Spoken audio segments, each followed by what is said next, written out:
À la voile, à la rame, à dos d'âne, en montgolfière, les moyens de sillonner la planète sont nombreux. Romain lui a choisi sa planche de skateboard. Ce jeune prothésiste dentaire canet voyage ainsi depuis 7 ans et hier il est parti explorer la côte pacifique des États-Unis. Céline Serrano, Cyril Duponchel.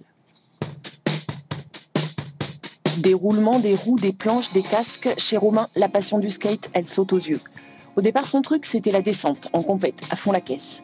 Puis, lui est venu le goût plus lent du voyage, et depuis, il parcourt le monde sur sa longboard. Je traverse les pays depuis 2004. J'étais un des premiers à le faire. Et depuis, on est une dizaine à traverser le monde comme ça, de cette façon.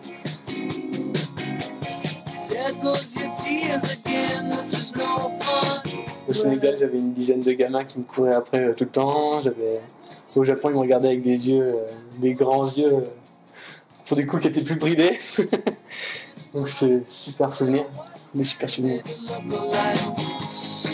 Avec le goût du voyage, lui est venu celui de la photo alors. Dans son sac à dos, il y a le strict minimum, 17 kilos, dont 6 pour le matériel photo.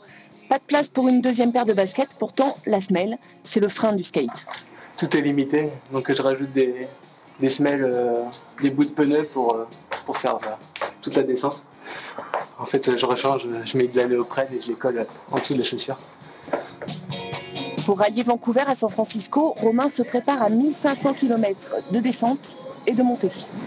En montée, c'est plus facile pour moi, pas physiquement, mais techniquement, parce que j'ai pas besoin d'avoir à forcer.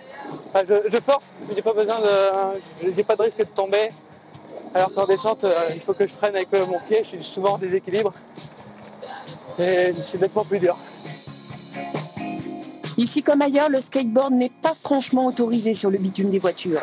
Alors Romain sait se faire discret et prudent pour éviter les ennuis avec les polices locales et voyager en paix.